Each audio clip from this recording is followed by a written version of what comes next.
E há uma expectativa sobre isso exatamente por conta do início do ano letivo, né? Muitas famílias preocupadas porque as aulas já começam ali no final do mês de janeiro. Vou conversar sobre isso agora com o Dr. Luiz Vicente Ribeiro, que é coordenador da Comissão de Pneumologia Pediátrica da Sociedade Brasileira de Pneumologia e Tisiologia. Doutor, seja muito bem-vindo, é um prazer falar contigo.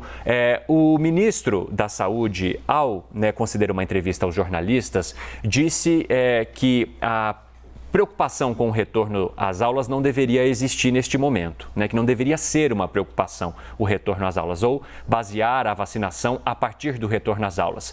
Como o senhor enxerga isso e qual é a sua opinião sobre volta às aulas e crianças que, na sua totalidade, ainda não teriam ou não seriam vacinadas contra a Covid-19? Bem, obrigado pelo convite. Boa tarde, Evandro, e boa tarde aos ouvintes e assistentes aí da TNN Live. É um prazer estar aqui e eu fico feliz, por um lado, de ver a audiência pública com a presença de médicos extremamente competentes, como o Marco Aurélio, a Rosana, o Renato Kfouri, etc. E acho que essa decisão e a análise que a Anvisa fez sobre a incorporação da vacina para as crianças de 5 a 11 anos, ela, antes de mais nada, ela é técnica e ficou muito claro que os benefícios superam muito os riscos. E eu vejo que é extremamente importante iniciar essa vacinação dessas crianças o quanto antes, porque, de fato, a volta às aulas, no contexto da subida do número de casos com essa nova variante Ômicron, ela é preocupante. Ela é preocupante. A gente sabe que, apesar do risco menor dessas formas graves de doença pulmonar na criança e mesmo com a variante Ômicron, nós não sabemos qual o impacto que isso vai ter e pode ser muito grande. Então, eu considero que essa vacinação deveria começar o quanto antes. Eu não entendi muito bem o propósito nem da consulta pública e muito menos agora dessa audiência pública. Eu realmente fiquei um pouco confuso com essa posição do Ministério.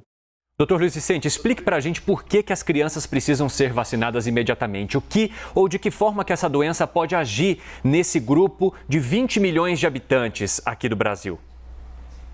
Bem, as crianças nessa faixa etária, elas podem ter formas graves de Covid. Apesar disso ser muito mais raro, quando a gente olha o número total, é um número grande, é um número maior do que se existia antes de se introduzirem outras vacinas, como as vacinas para meningite meningocócica, meningite pneumocócica, e além do problema da própria Covid, que a gente sabe que esse risco é menor da doença pulmonar, as crianças podem ter uma síndrome inflamatória associada à Covid, elas podem ter sequelas dessas formas de Covid mais sérias, sequelas neurológicas, sequelas da parte cardiovascular e mesmo respiratórias. Então, é muito importante que essas crianças estejam protegidas, sem falar no potencial que essas crianças têm de agir também como reservatórios da persistência desse vírus na comunidade. E ao se tornar um reservatório da persistência do vírus, até pegando esse trecho da fala do senhor, por isso coloquei entre aspas aqui, elas também poderiam ser um reservatório de novas variantes ou variantes surgirem dentro desse grupo que ainda não foi vacinado? Sem dúvida alguma, essa é uma das questões importantes e quando a gente vê o que está acontecendo, qual é a origem dessas novas variantes exatamente nos países com baixíssima cobertura vacinal. E mais ainda, nós também vemos o impacto da vacina na redução da gravidade. Então, quando nós vamos ver os dados agora dos países de primeiro mundo, vamos dizer assim, das admissões hospitalares e mortes por Covid, quase a totalidade desses casos acontece na população que não está imunizada. Então, a vacina tem, sim, um grande papel protetor para a população. E, doutor, vamos agora falar até de serviço para essa população que vai preparar os seus filhos para serem vacinados agora a partir aí de quando tiver disponível essa vacina. O cronograma não saiu ainda, mas muitos pais se preocupam com as outras vacinas, porque as crianças costumam tomar muitas vacinas.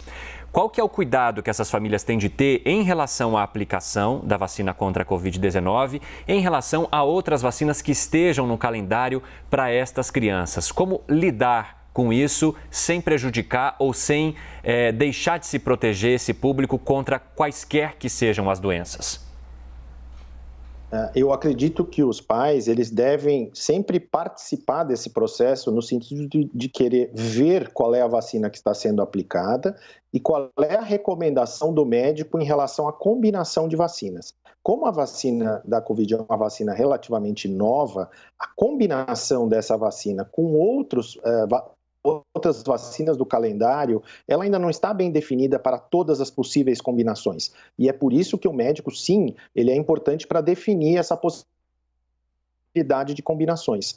No entanto, eu vejo que a ideia que veio com essa consulta pública de perguntar, por exemplo, os pais têm que dar permissão para vacinar. Me parece óbvio que nenhuma criança de 5 a 11 anos se dirige sozinha a um posto de saúde para ser imunizada. Então, isso me parece uma pergunta absolutamente assim, sem propósito. E a outra é se é necessário haver uma autorização do médico para vacinar. Eu acho que é uma medida extremamente perigosa. Por quê? Porque ela justamente acaba colocando em dificuldade as pessoas que têm menos acesso aos médicos, que são justamente as pessoas que são fragilizadas socialmente. Então, isso é uma medida completamente errada, no meu entender. Eu conversei com o médico Luiz Vicente Ribeiro, coordenador da Comissão de Pneumologia Pediátrica da Sociedade Brasileira de Pneumologia e Tisiologia. Doutor, muito obrigado e até a próxima. Muito obrigado, Evandro. Boa tarde.